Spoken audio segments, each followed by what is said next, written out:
사도행전 14장 8절부터 우리가 한 절씩 교독하겠습니다. 루스드라에 발을 쓰지 못하는 한 사람이 앉아 있는데 나면서 걷지 못하게 되어 걸어본 적이 없는 자라. 바울이 말하는 것을 듣고는 바울이 주목하여 구원받을 만한 믿음이 그에게 있는 것을 보고 큰 소리로 이르되 네 발로 바로 일어서라 하니 그 사람이 일어나 걷는지라. 우리가 바울이 한 일을 보고 누가 바울이나 바울은 소리가 이르되 신들이 사람의 형상으로 우리 가운데 내려오셨다 하여 바나바는 제우스라고 하고 바울은 그 중에 말하는 자의 힘으로 헤르메스라 하더라. 시외 제우스 신당의 사장이 소와 화환을 가지고 베드로에 와서 우리와 함께 제사하고자 하니 두 사도 바나바와 바울이 듣고 옷을 찢고 무리 가운데에 뛰어 들어가서 소리질러 이르되 여러분이 어찌하여 이러한 일을 하느냐 우리도 여러분과 같은 성경을 가진 사람이라 여러분에게 복음을 전하는 것은 이런 헛되이를 버리고 천지와 바다와 그 가운데 만물을 지으시고 살아계신 하나님께로 돌아오게 하리라. 하나님이 지나간 세대에는 모든 민족으로 자기들의 길들을 가게 방임하셨으나 그러나 자기를 지나가지 아니하시니 곧 여러분에게 하늘로부터 우리를 내리시며 결실을 주시는 하나님을 하사 음식과 기쁨으로 여러분의 마음에 만족하게 하시니라 하고 다 같이 이렇게 말하여 겨우 무리를 말려 자기들에게 제사를 못하게 하니라. 아멘. 구원받을 만한 믿음, 구원받을 만한 믿음입니다. 우리 한번 따라해 봅시다. 구원받을 만한 믿음. 네, 이와 같은 제목으로 하나님 말씀 은혜를 나누겠습니다. 오늘 본문의 내용은 사도 바울이 바나바와 함께 첫 번째 제1차 선교 여행을 했던 지역 중에 루스드라라고 하는 지역에서 있었던 사건입니다. 이 루스드라는 로마 군인들, 퇴역한 로마 군인들이 집단적으로 거주했던 그런 지역이었습니다. 이곳에서 바울이 평생의 영적인 아들이었던 디모데를 만나서 평생을 교제를 하죠. 바울과 바나바가 이 루스드라에 가보니까 이 도시는 아주 작은 도시였습니다. 보통 유대인들이 10명이 모이면 허가를 내서 회당을 지을 수가 있어요. 근데 이곳에는 회당이 없었습니다. 바울이 가는 곳마다 회당에서 유대인들에게 복음을 전했어요. 근데 이곳은 회당조차도 없는 아주 작은 그런 도시였는데, 그래서 회당에서 말씀을 전하지 못하고 어디서 말씀을 전했는가 하면 광장 시장에서, 요즘 말로 말하면 그 음악하는 사람들이 길거리에서 뭐예요? 버스킹 하잖아요. 그러니까 버스킹 설교를 한 거예요. 버스킹 설교를 하는데 이 설교하는 사람들은 이 설교를 하다가 여러분들에게 보면 감이 와요. 말씀이 저 사람에게 들어간다. 이 감이 옵니다. 이 말씀을 루스드라에서 바울이 설교를 하고 있는데 어떤 사람이 앉아서 설교를 듣고 있는데 가만히 보니까 듣고 있는 눈빛, 태도, 말씀을 꾸역꾸역 받아듣는데 말씀이 잘 들어가는 거예요. 그래서 오늘 본문을 보면 이렇게 표현을 하고 있어요. 8절에 바울이 주목하여 구원받을 만한 믿음이 그에게 있는 것을 보았다. 믿음이 보일까요? 보여요. 여러분, 보입니다. 추상적인 믿음인데 바울은 그 믿음을 보았다 그랬어요.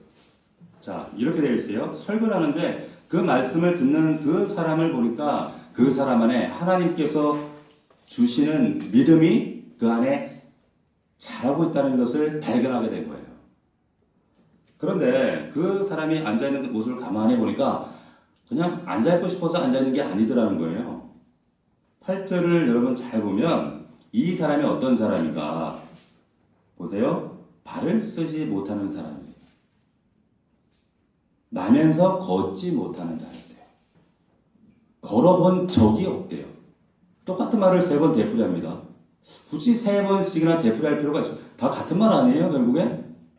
안전뱅이라는 얘기잖아요. 근데 왜 3번씩이나 되풀이하고 있을까요?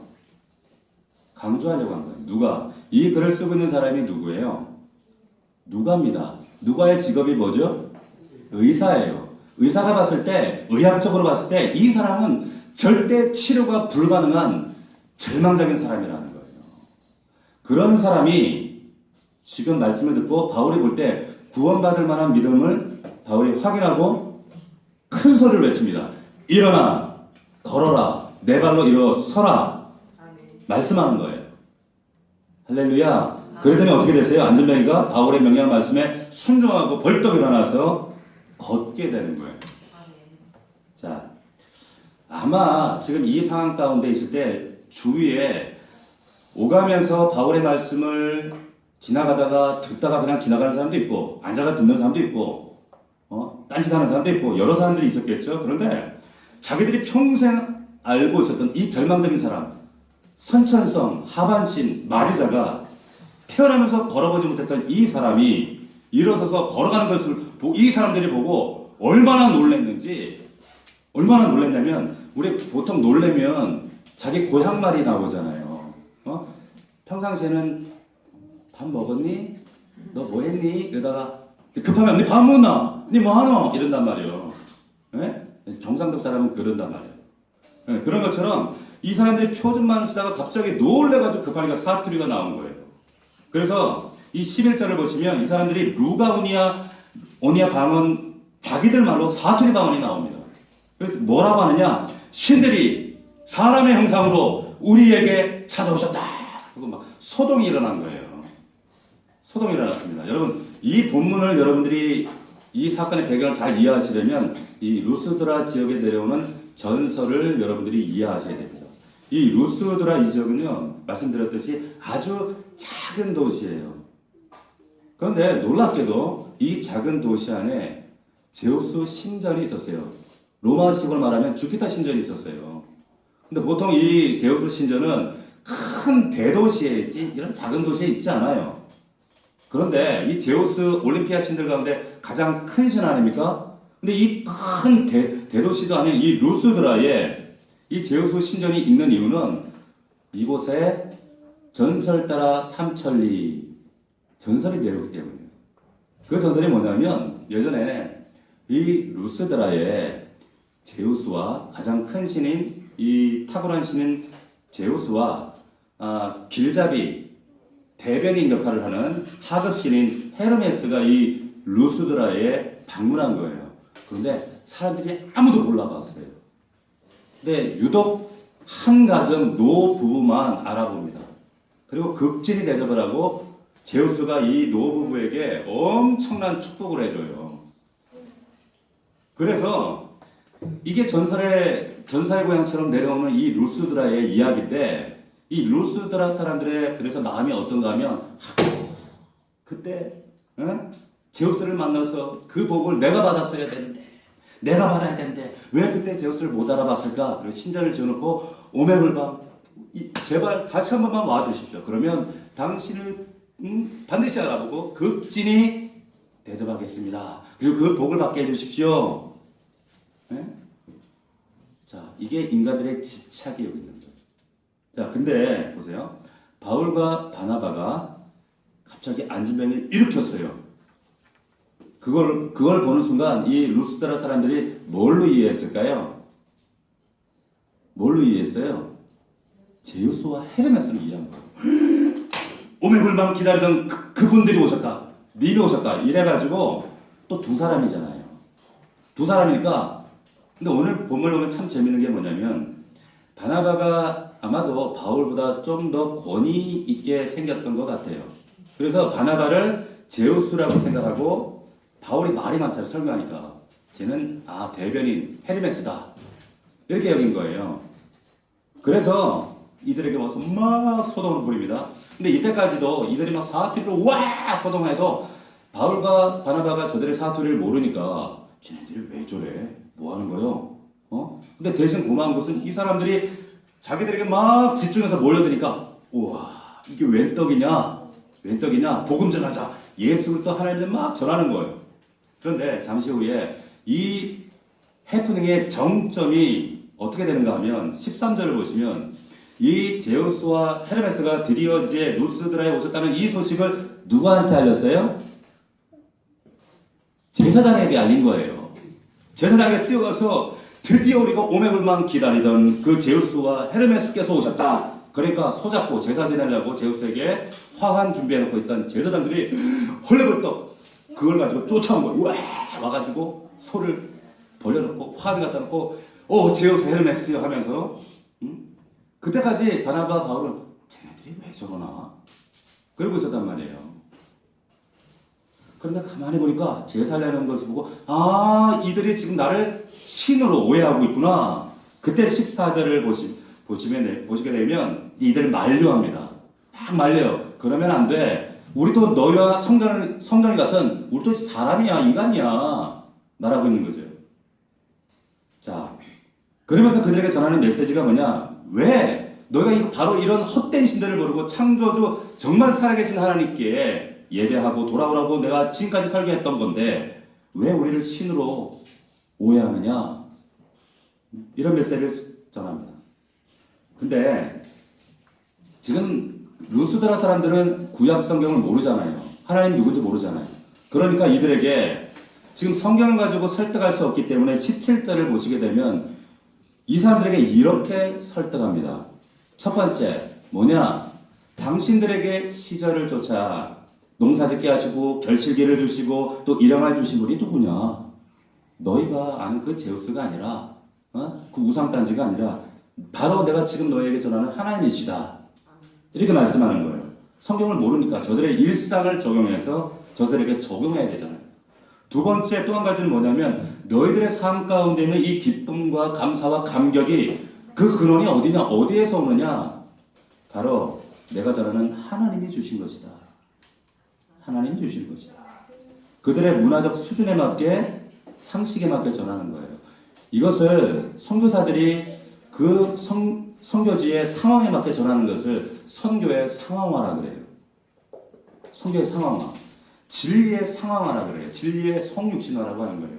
그런데 여러분 그 말을 듣고 나서 이 루스드라 백성들이 사람들이 좋아했을까요? 안 좋아했을까요? 왜 안 좋아했을까요? 아니니까. 여러분 왜 우리가 확 믿고 있었는데 확신하고 있었는데 긁었더니 꽝 이러면 어때요? 화가 나요. 배신감이 드는 거예요. 뭐야 이거 괜히 뻘짓했네. 자 이러고 있으니까 군중들이 배신감을 느끼는 거예요. 근데 그 군중들 안에 누가 있었는가 하면 이전 도시에 전도할 때 안디옥과 이고니온에서 각 도시에서 바울과 바나바를 반대해서 죽이려고 쫓아왔던 유대인들이 거기 쟤네들이 뭐 하나 지켜보고 있었어요. 지켜보고 있다가 군중들이 바울과 바나바에 대한 눈빛이 돌변하니까 사람들을 충동해요. 충동합니다. 19절을 보십시오.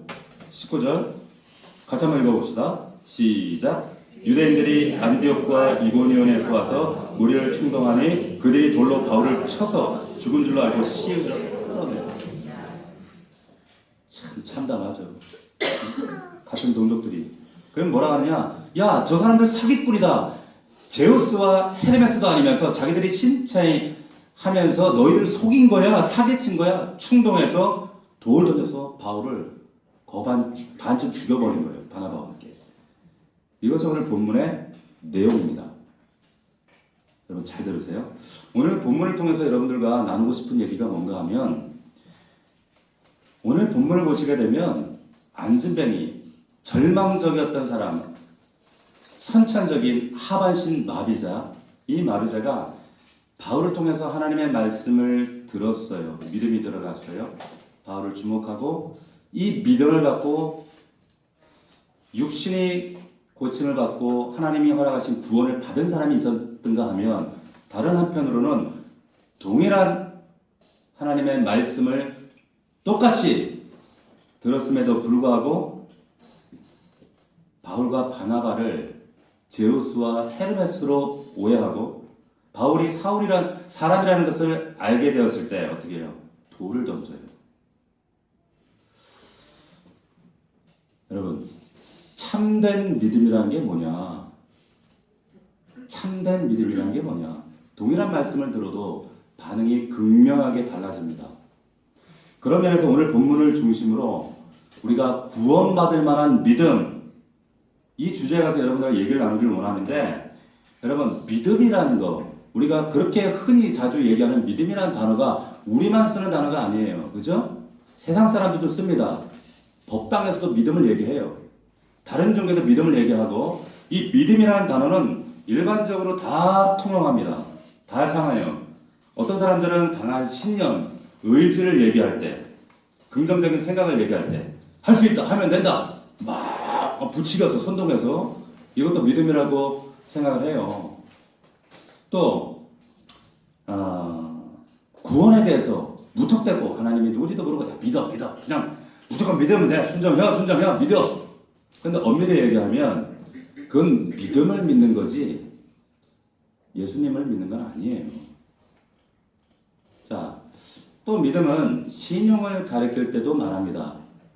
너 돈 있으면 나 돈 좀 빌려줘. 나 믿으면 돈 좀 빌려줘. 근데 내가 뭘 보고 빌려줘? 이 말은 뭐예요? 너의 삶이나 너의 언행이나 너의 이력을 보니까 내가 널 신용할 수 없다는 말이에요. 그러니까 믿음은 신용을 나타낼 때도 써요. 그죠? 세상 사람들이 일반적으로 써요. 자, 한 가지 여러분들에게 더 말씀드리고 싶은 건 뭐냐면 카톨릭에서도 이 믿음을 얘기합니다. 카톨릭에서 말하는 이 믿음은 단순한 신뢰와 순종을 얘기할 때도 이 믿음을 얘기해요. 카톨릭에서는 이 믿음을 두 가지로 분류해. 크게 뭐냐면 구체적인 믿음이 있고 암묵적인 믿음이 있어요. 뭐가 있다고요? 암묵적인 믿음이 있어요. 잘 들으세요. 구체적인 믿음은 뭐냐면 이해를 통해서 믿는 거예요. 자, 암묵적인 믿음은 뭐냐? 교회에서 무엇을 말하고 무엇을 가르치건 간에 맹신하는 거예요. 자, 카톨릭의 교리가 뭔가 하면 구원받은 성도들, 평신도들은 이 암묵적인 믿음만 있어도 구원받는다는 거예요. 그러니까 이들의 구원관은 뭐냐면 신부에게 와서 고해성사해요. 신부님 저 이런 죄를 졌고요. 간음했고요. 사기쳤고요. 고해성사하고 그리고 교황이 전하는 그 카톨릭이 전하는 그 교회가 전하는 말씀에 전적으로 그냥 순종만 하면 내가 뭘 믿든지 누구를 믿든지 그것이 예수님을 믿는 건지 말씀과 아무 상관이 없어도 이 암묵적인 믿음은 교회가 요구하는 것만 믿어도 따라가도 구원받는다. 이것이 카톨릭의 구원관입니다. 그러니까 우리가 믿는 이 기독교의 믿음과는 전혀 달라요. 전혀 달라요. 우리 기독교에서 믿는 이 성경에서 가르치고 있는 믿음은 이렇게 가르치지 않습니다. 중요한 것은 뭐냐면 우리 기독교에서 말하는 이 믿음은 예수 그리스도를 대상으로 그분을 신뢰하고 사랑하고 관계하고 그 결과로 순종하고 헌신하는 것을 믿음이다라고 말해요. 자, 좀 더 들어가서 이 믿음을 설명하기 위해서 우리 교회만 이 믿음이라는 단어를 사용하는 것이 아니라 세상 사람들도 이 믿음이라는 단어를 통용해서 쓰는데 신약의 저자들이 이 믿음을 구별하기 위해서 사용했던 특별한 관용 어구가 있어요. 그게 뭐냐? 우리말로는 믿음이라고 번역했지만 이 믿음이라는 말은 헬라어로 피스티오예요. 피스티오. 그런데 이 피스티오가 고대 헬라어에서 쓰일 때 그냥 피스티오, 믿음 이것만 써도 돼요. 됩니다. 근데 믿음의 우리 선배들, 성경의 저자들은 여기에 항상 전치사를 붙였어요. 그 전치사가 뭐냐? 에피에이스라고 하는 거예요. 그러니까 피스티오와 이 전치사가 함께 특별한 관용구가 돼서 여러분이 공부해보신 분들은 알잖아요. 전치사 다음에는 뭐가 나와요? 목적구가 나와요. 목적어. 그러니까 믿음에 내가 뭘 믿었다, 크다, 작다 이게 중요한 것이 아니라 믿음 자체는 중요한 게 아니라 목적어가 중요하다는 뜻이에요. 대상이 중요하다는 뜻이에요. 그래서 이 특별한 이 피스티오라고 하는 단어를 우리 믿음의 선배들이 성경에 이렇게 써요. 그래서 성경에 믿음이라는 단어에는 항상 전치사가 결합되어 있어요. 다른 헬라권에서 볼 수 없는 단어예요. 자, 이 기독교에서 말하는 이 믿음. 그래서 우리가 신앙의 고전이라고 하는 J.I. 패커 목사님이라는 분이 있어요. 하나님을 아는 지시 읽어보신 분도 있어요. 그 책에서 이 믿음을 뭐라고 목사님이 말씀하시냐면 기독교의 믿음이란 단어는 반드시 목적어가 필요한 단어다. 다시, 기독교의 믿음이란 단어는 반드시 목적어가 필요한 단어다. 대상이 있다는 거예요. 대상. 이방 종교에는 대상 중요하지 않아요. 자, 기독교 신앙에서 믿음은 믿음 자체의 중요성이 없어요. 기독교 신앙에서 믿음이란 행위, 어떤 소망 자체, 그게 중요한 것이 아니라 그것을 보증하시는 믿음의 대상에게 핵심이 있다는 거예요. 믿으시길 축원합니다. 이거 굉장히 중요해요. 이것이 여러분들에게 납득이 되지 않으면 이방 종교의 신과 똑같이 우리 믿음을 쓰고 그걸 믿음을 종교적인 행위로 우리가 해요. 자, 그래서 기독교의 관심은 믿음이 크냐 작냐, 믿음이 강하냐 약하냐, 그게 중요한 게 아니라 뭐 병을 고쳤냐, 뭐 대박이 났냐, 소망이 이루어졌느냐, 그 내용이 중요한 것이 아니라 이게 왜 일어났어? 누구 때문에 일어난 거야? 대상이 누구야? 주체가 누구야? 구주 예수 그리스도와 관련된 믿음이냐 아니면 유사 믿음이냐, 이게 중요합니다. 이해가 되시면 아멘 합시다. 여러분 이거 잘 이해하셔야 돼요. 비나이다 믿음 아니에요. 우리는. 자, 누가복음에 보면 제자들이 하루는 예수님께 와서 예수님 보니까 막 능력도 나타나고 믿음이 훨씬 좋은 것 같아. 믿음이 남달라 보여. 그래서 예수님, 우리에게도 좀 그 예수님 가지고 계신 그 믿음을 우리에게도 좀 더해주세요. 플러스 해주세요. 예수님 답변이 뭐였어요? 야, 너희에게 믿음이 많고 크고 그게 중요한 게 아니라 너희에게 겨자씨 한 알만한 믿음만 있어도 돼. 겨자씨 아세요? 제가 봤는데 정말 요만해요. 훅 불면 날아가요.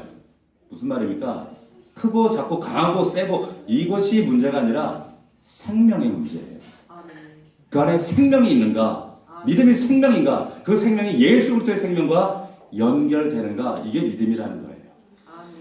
성경에 나오는 이 기독교의 믿음은 그래서 어떤 질량적인 게 아니에요. 큰 믿음이 진짜 생명력 있는 믿음이라면 그것으로 충분합니다. 믿으시길 축원합니다. 자, 그런 면에서 기독교가 말하는 믿음은 늘 세 가지를 여러분들이 검증하고 도전하고 확인하셔야 돼요. 그 세 가지가 뭐냐? 첫 번째, 우리가 믿는 이 믿음은 항상 내용이 있어야 돼요. 그 내용, 진리가 있어야 된다는 거예요. 참된 믿음은 여러분들이 뭘 믿느냐, 뭐가 될 줄 믿는다, 할 줄 믿는다, 바뀔 줄 믿는다, 이런 행위나 소망이 아니라 말씀이 근거냐, 내용이 있느냐, 이게 첫 번째예요. 믿음은 내용이라는 거예요. 오늘 본문에서 보시게 되면 사도 바울이 설교했어요. 앉은 배가 말씀을 듣고 바울이 전하는 그 하나님의 음성을 듣고 말씀을 듣고 그 구원의 십자가의 도를 듣는 순간 몸과 영혼이 구원을 받아요.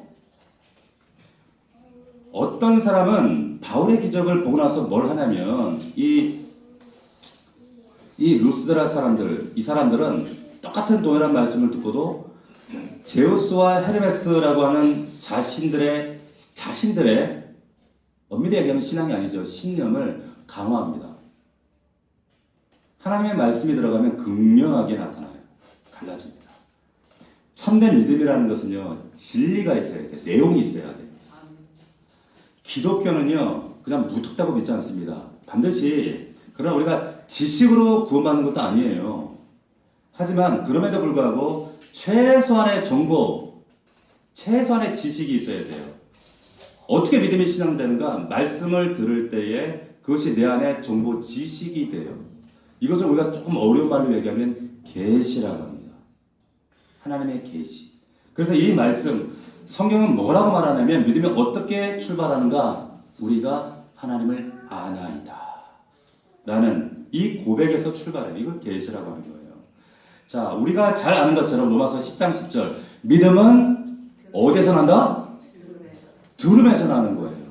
말씀, 내용, 진리가 있어야 되는데 들음에서 난다. 내가 듣고 있는 말씀, 그 믿음의 내용이 우리의 믿음을 참되게 할 수도 있고 내 안에 거짓된 우상들이 차 있으면 제우스와 헤르메스와 같은 거짓된 우상을 더 강화하기도 해요. 잘못된 신앙 강화를 가져올 수 있다는 거예요. 데살로니가전서 2장 13절 말씀입니다. 잘 들어보세요. 너희가 우리에게 들은 바 하나님의 말씀을 받을 때에 사람의 말로 받지 아니하고 하나님의 말씀으로 받으니 진실로 그러하도다. 이 말씀이 또한 너희 믿는 자 가운데 역사한다. 어떤 말씀이요? 어떤 사람은 사람의 말씀으로 듣는데 하나님의 말씀으로 받는 그 안에 이 믿음이 역사한다는 거예요. 믿음은 내용이 있고 그 내용은 말씀이 있어야 돼요. 무턱대고 믿지 않아요. 자, 예를 들어드리면 우리가 어디를 찾아가려면 뭐 보고 찾아가요? 지도를 보고 가요. 근데 요즘엔 지도 보고 뭐 봐요? 내비게이션을 보잖아요. 근데 그 지도가 잘못되면 우리가 아무리 운전을 잘하고 열심히 운전을 해도 목적지에 도달할 수 있어요? 없어요? 없어요. 내용이 이만큼 중요한 거예요. 내가 운전을 못했기 때문이 아니에요. 열심히 안 했기 때문이 아니에요. 신앙생활을. 내용이 없어요. 엉뚱한 데 가는 거예요. 믿음에서 가장 중요한 첫 번째 조건이 뭐냐? 내용이 중요합니다. 진리가 중요한 거예요. 두 번째, 기독교 신앙에서 우리가 믿음이라고 할 때 뭐가 중요한가? 믿음의 대상이 중요해요. 믿음의 내용, 믿음의 대상. 자, 오늘 본문 보시게 되면 루스드라 사람들이 사도 바울의 이 기적을 보고 믿음이 생기긴 생겼어요. 그죠? 그런데 그 믿음의 대상이 누구였어요? 제우스와 헤르메스였어요. 루스드라 사람들 얘기가 아니에요. 여러분들 안에도 있을 수 있다는 게 이게 두려운 얘기입니다. 말씀을 들어도 내 안에 거짓된 우상을 강화할 수 있다는 거예요. 자기 편의로. 귀에 걸면 귀걸이, 코에 걸면 코걸이 식으로. 사도바울이 뜯어 들어가죠. 야, 너희들 이러지 마. 내가 너희들한테 이러려고 말씀 전하는 게 아니었어. 만류하잖아요. 여러분, 믿음의 대상이 아주 중요합니다. 여러분, 신념과 신앙은 다르다고 제가 분명히 말씀드렸어요. 신념은 대상이 없어요. 신앙에는 대상이 있어요. 바른 믿음의 대상을 갖게 되면 정말 내 믿음의 대상과 친밀한 주님과 함께 걸으라 하는 것처럼 그 대상을 믿음으로 온전히 만나게 되면 어떤 일이 벌어지느냐 하면 여러분, 나 자신에 대한 신념을 내려놓게 됩니다. 예수님이 우리들에게 너희가 십자가를 지고 자기를 부인하고 가라. 근데 이것이 왜 믿음의 행위인가 하면 여러분, 진짜 믿음의 대상을 만나게 되면, 내가 부인하게 되면 내가 가짜게 주장하고 그리고 고집했던 나 자신에 대한 신념이 어느 순간 하찮아져요. 하찮아져요. 나 자신의 삶의 원칙들, 내가 그렇게 주장했던 삶의 가치관들이 우스워져요. 불신하게 돼요. 그러면서 어느 순간 진짜 믿음의 실체를 붙잡아야겠다라고 하는 간절한 열망이 생깁니다. 내가 얼마나 오만하고 교만하고 뭘 믿고 그렇게 까불었던가, 그런 생각이 드는 거예요. 자, 우리가 믿음에 대해서 가장 많이 사용하는 히브리서 11장, 우리가 오해하는 문장이 뭔가 하면 믿음은 바라는 것들의 실상이다. 근데 사실 더 중요한 것은 그 다음 단어예요. 뭐냐? 보지 못하는 것들의 증거다. 보지 못하는 것들의 증거. 자, 여러분, 믿음은 보이지 않는 것을 믿는 게 믿음이 아니라 오히려 후자의 강조점이 있는 거예요. 믿음은 보지 못하는 것들에 대한 증거예요. 더 정확하게 번역해드리면 믿음은 보이지 않는 분에 대한 증거가 믿음이에요. 믿으시길 축원합니다. 보이지 않는 분. 그래서 히브리서 말씀에 믿음으로 에돔은 아브라함은 누구는 그 믿음이라는 단어에 여러분 하나님이라는 단어를 딱 바꿔서 대입하면 너무 쉽게 그대로 이해가 돼요. 선명하게 이해가 돼요. 보이지 않는 하나님을 따라와. 본토시 아벨 따라가. 기껏해 아브라함도 평생 30년 동안 한 5번 만났어요. 그런데 성경이 있어요. 그 하나님에 대한 지식에서 정말 손톱만한 그 지식만 가지고 그냥 따라가. 아멘. 몰라요. 근데 보이지 않는 그 하나님을 보이는 것처럼 따라가고 하나님은 그 아브라함을 인도해 갔어요. 어느 날 그 생명보다 귀한 이삭을 바쳐라. 뭘 보고 무슨 일은 하나님이 있어? 그런데 믿음으로 나아가요. 이게 실체라는 거예요. 보이지 않는 그분을 보이는 것처럼.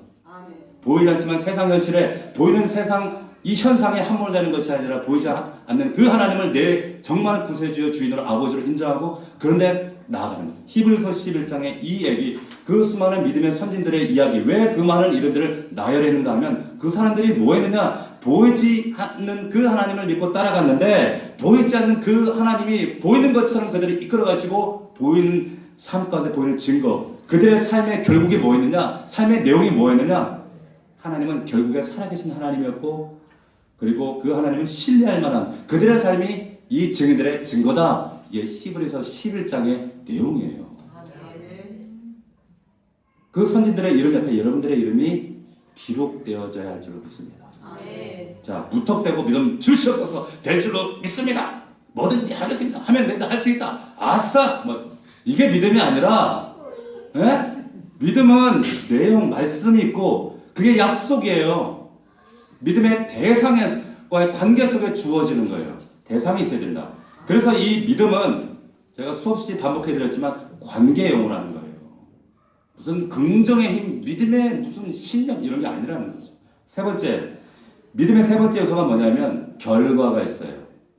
반드시 믿음은 내용과 대상과 결과가 나타납니다. 오늘 본문에 보시면 안전뱅이가 구원받을 만한 믿음을 보였잖아요. 근데 그 믿음의 결과가 나타났어요? 안 나타났어요? 나타났어요? 안 나타났어요? 나타났잖아요. 구원받고 자리에서 이 선천성 하반신 마비자가 일어났어요. 믿음의 결과가 나타나요. 그래서 믿음은 보이지 않는 게 아니라 보여요. 보인다니까. 보여. 옆사람에게 믿음은 보입니다. 시작.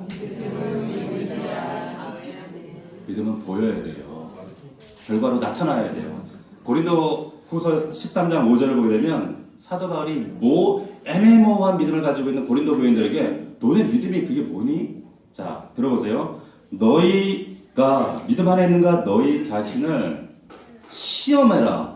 확증해라. 예수 그리스도께서 너희 안에 계신 것을 너희 스스로가 알지 못하면 너 버린 자야. 너 가짜야. 말씀하는 거예요. 자, 고린도 교회 교인들 향해서 말씀하는 겁니다. 너희들 정말 진짜 믿음 맞아? 내가 고린도전서에서 이렇게 명령했고 이렇게 가르쳤는데 고린도 후서에 와서 보니까 여전히 고치지 않아. 바뀌지 않아. 바울이 그들의 믿음을 의심하는 겁니다. 데살로니가 전서에도 동일한 말씀이 있어요. 나도 참다 못하여 너희 믿음을 알기 위하여 그를 보냈다. 디모데를 보내고. 내가 너희들의 행동과 믿음의 결과를 보니까 믿음의 모습, 야 도무지 그 믿음이라고 할 수 없어. 너희들 그러다 하나님한테 혼나 책망받아. 얼마나 고린도 교회를 향해서 참 극렬한 책망을 합니까? 여러분, 믿음이 보이지 않는다는 것은 잘못된 이해예요. 선명하게 보입니다. 반드시 결과를 나타냅니다. 내 삶에 이 결과가 없다? 처음부터 점검하셔야 돼요. 믿음의 내용, 믿음의 대상. 이런 내용 건너뛰고 자꾸 기적만 말하는 거 그냥 법당 가는 게 나아. 법당 가는 게 나아. 비나다 정화석도 놓는 게 아니라 이 세 가지를 여러분들이 늘 염두에 두셔야 돼요. 내가 믿는다? 뭘 믿는가? 누구를 믿는가? 믿음의 결과가 무엇인가? 믿음의 내용이 뭔가? 믿음의 대상이 누군가? 믿음의 결과가 내 삶의 현장에 간증되는가? 이것이 여러분들에게 확고한 믿음으로 증거될 수 있기를 주의 이름으로 축원합니다. 이걸 표현하기 위해서 믿음의 신약의 저자들이 이 PTO라고 하는 믿음의 단어를 쓸 때 전치사를 항상 쓰는 거예요.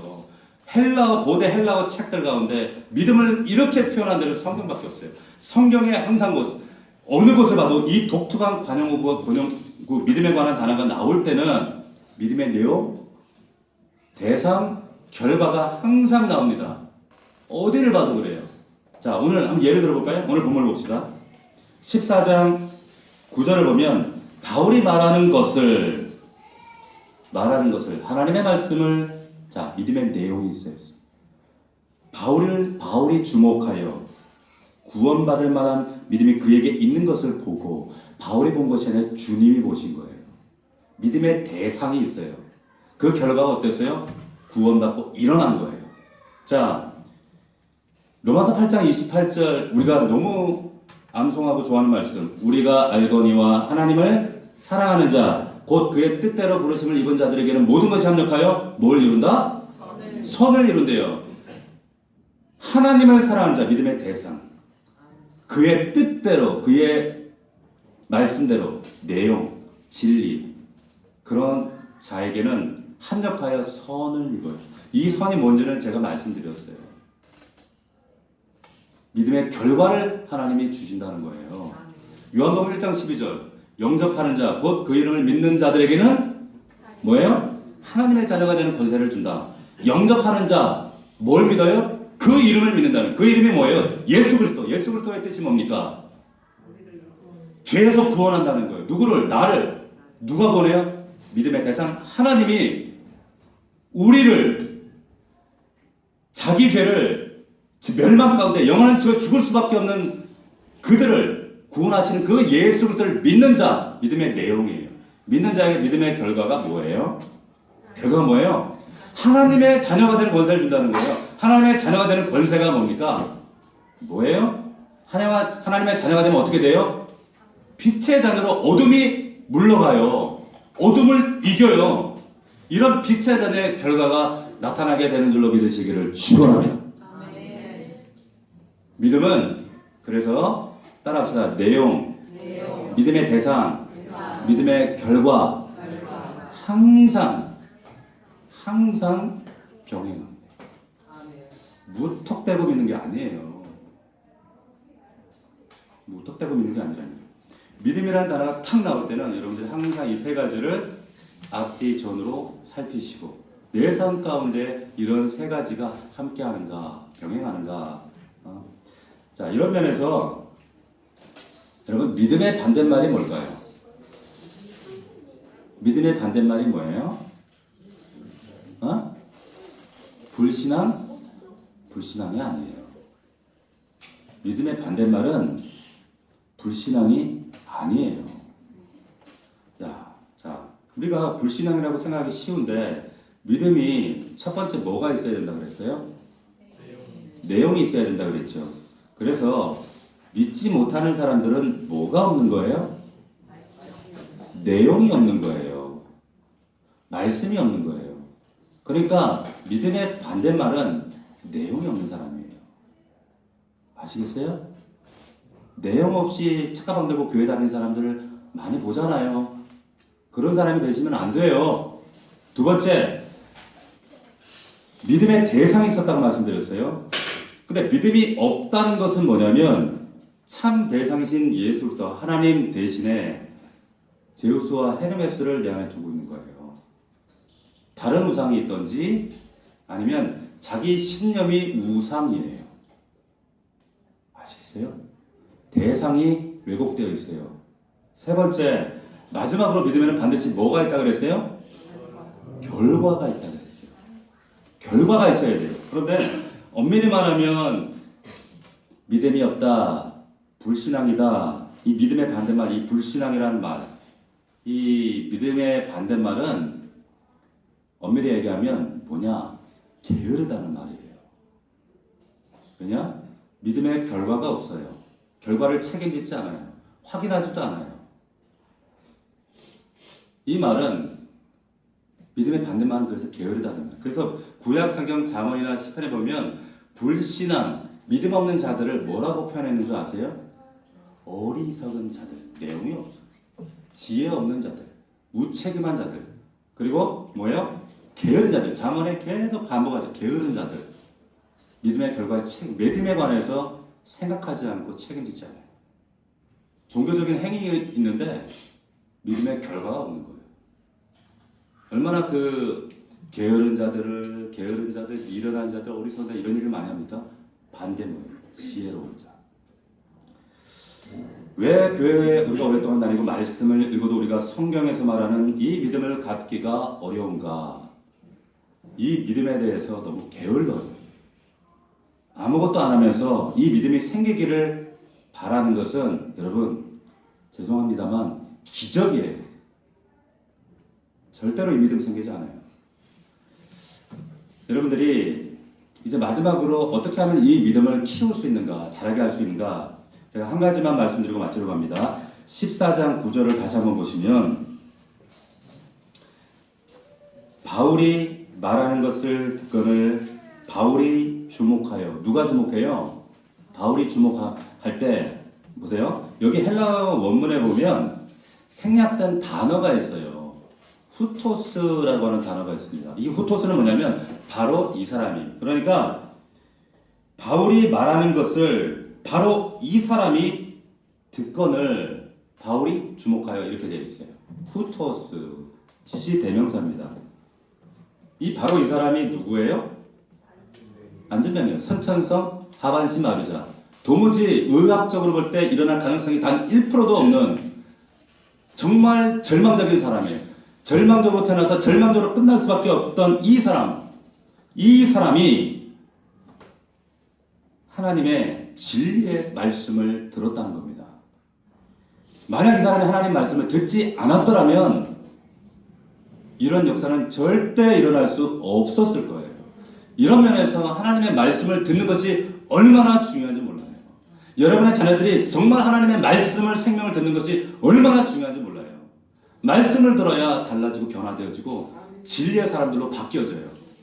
자, 그런데 듣는 것만으로 온전해지지 않아요. 그 다음을 보면 바울이 주목하여 그랬죠.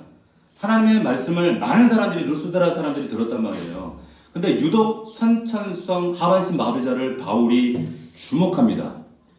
말씀 전하는 내내 주목합니다. 눈여겨봅니다.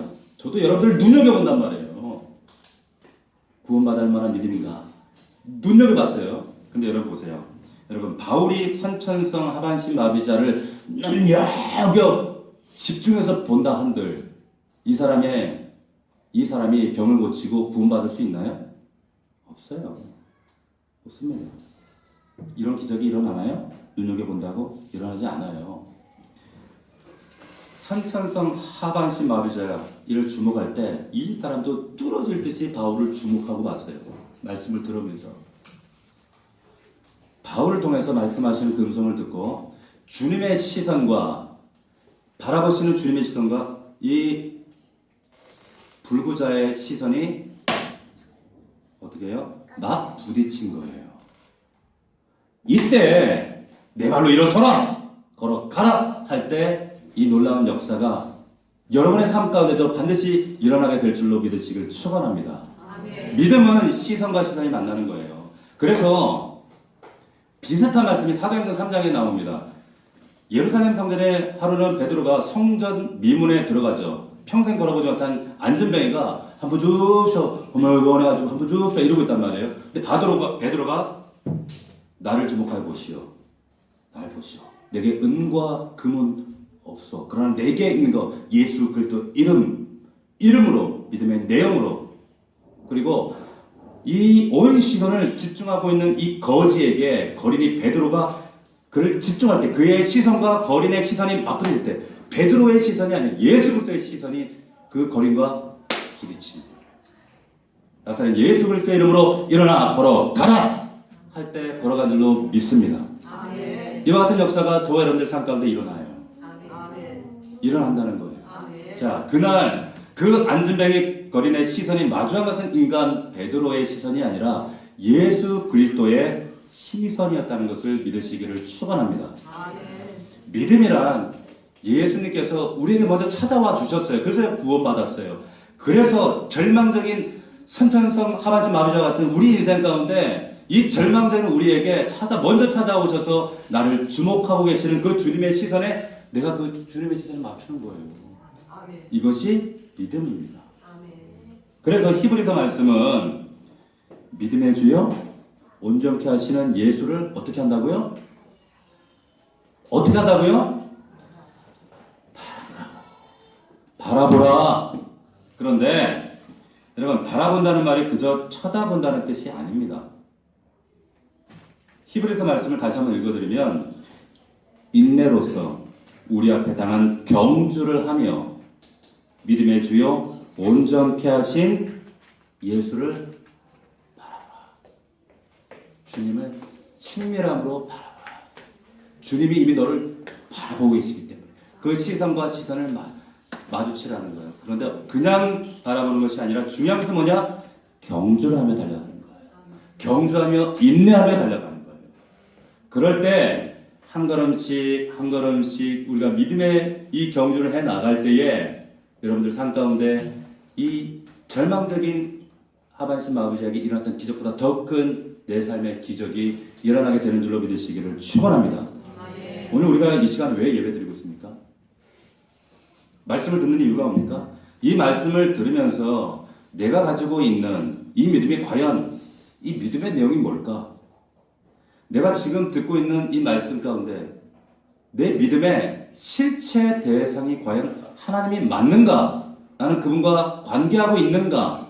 그렇다면 그분이 내 삶 가운데 이 말씀의 약속 내용을 내가 붙잡고 살아간다면 그분의 열매가 결과로 내 삶에 나타나고 있는가? 나타나지 않는다면 왜 그런가? 여러분들이 말씀 앞에 여러분들을 조정하셔야 됩니다. 무엇이 믿음이냐? 다시 한번 따라해 봅시다. 믿음의 내용. 다시 큰 목소리로 믿음의 내용. 믿음의 대상. 믿음의 결과. 이게 반드시 있어야 돼요. 내 시선을 그분께 맞추는 거예요. 그럴 때 이 세 가지가 함께 할 때 성경에서 말하는 기독교에서 말하는 참된 믿음이 되고 이것이 구원하실 만한 구원받을 만한 믿음이 됩니다. 이 믿음이 여러분과 가정과 삶 위에 온전한 믿음으로 자리매김하기를 주의 이름으로 축원합니다. 아멘. 자, 우리 함께 오늘 앞서 불렀던 찬양 한번 부르고 함께 부르고 결단 한번 기도하겠습니다. 우리가 힘들고 지쳐 찬양을 했죠, 같이? 내가 힘들고 어려울 때 그럼에도 불구하고 나의 믿음의 대상 되신 예수 그리스도를 바라볼 때 그분이 말씀으로 일어나게 하십니다. 고통 속에 눈물을 흘릴 때도 못자국한 그 손길을 바라볼 때 주님 나에게 말씀하세요. 네가 진리를 붙들고 있느냐? 네 속에 믿음의 그 내용과 그 결과를 바라보느냐? 이 말씀을 붙들고 우리가 다시 한번 내 믿음이 하나님이 성경이 말하는 이방 종교가 말하는 믿음이 아니라 하나님이 요구하시는 그 믿음으로 다시 한번 일어서는 저와 여러분들이 되기를 주의 이름으로 축원합니다. 힘들고 지쳐 낭만하고 힘들고 지쳐 낭만하고 일어날 일 전혀 없을 때에 조용히 다가와 손잡아 주시며 나에게 말씀하시네. 때로는 살면서 실망하잖아요. 나에게 실망 내 자신 연약할지라도 내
내게 허락하신 이 믿음, 하나님 정말 하나님이 요구하시는 구원,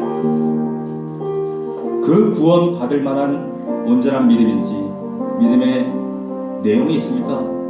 말씀 그 진리가 나에게 있습니까? 믿음의 대상이신 하나님이 내 안에 있습니까? 믿음의 결과가 있습니까? 무턱대고 믿는 이방 종교에서는 할 법한 세상 사람들도 외치고 있는 그런 하나님 자기 긍정, 그런 심리적인 믿음이 아닙니까? 아버지 하나님, 나에게 예수 그리스도 그 믿음의 대상을 바라보며 내게 허락하신 이 참된 믿음을 소유할 수 있도록 아버지 하나님 도와주시옵소서. 삶을 바라볼 때 힘들고 낭망할 때도 있습니다. 일어날 일이 전혀 없을 때 있습니다. 그러나 주님이 내게 허락하신 그 말씀 붙잡고 담대히 일어나기를 원합니다.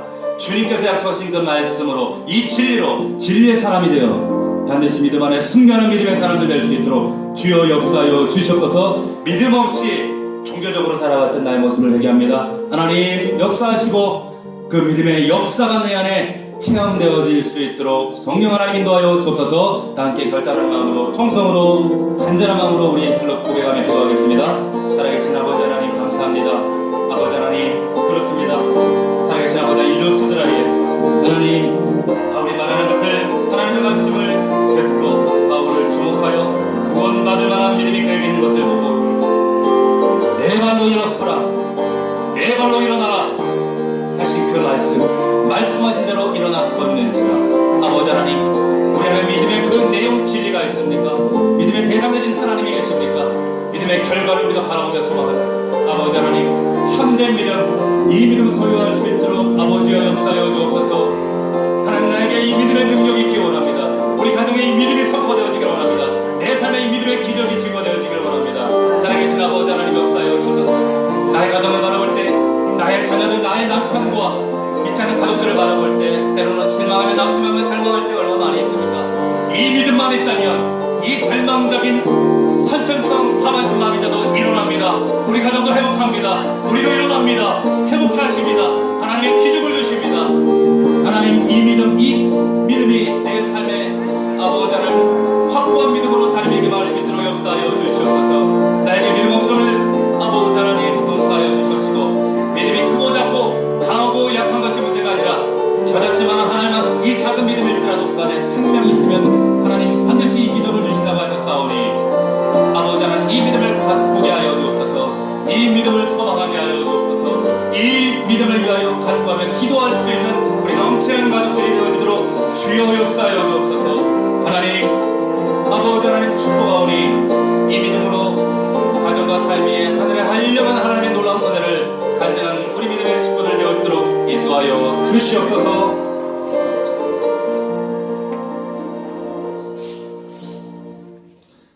존귀하신 주님, 무턱대고 믿는 믿음이 아니라 구원받을 만한 믿음, 주님께서 인정하실 만한 믿음, 우리 예수 그리스도를 따르는 주님의 제자들, 우리 기독교가 말하는 참된 믿음 안에 믿음의 내용을 붙잡고 진리를 붙잡고 믿음의 대상 되신 하나님을 인정하며 친밀히 거하며 교제하며 그분이 허락하시는 참된 믿음의 결과를 소망하며 살아가는 우리 믿음의 사람들 되어지도록 주여 인도하여 주시옵소서. 하나님, 우리 안에 허락하신 이 믿음, 크고 작음이 문제가 아니라, 연약하고 강함이 문제가 아니라 겨자씨 하늘 만한 이 믿음 안에 지금은 초라하고 연약할지라도 이 안에 생명이 있으면 됩니다. 주님만 계시면 가능합니다. 주님만 인정하시면 이 기적이 일어날 줄로 믿습니다. 아버지 하나님 역사하시고 은혜를 더하시고 반드시 이 믿음의 역사 토대 위에 우리 사랑하는 넘치는 가족들 가정과 삶의 놀라운 변화와 은혜와 은총은 반드시 간증되어지도록 주여 은혜를 더하여 주시옵소서. 예수님의 이름으로 감사하며 기도하옵나이다. 아멘.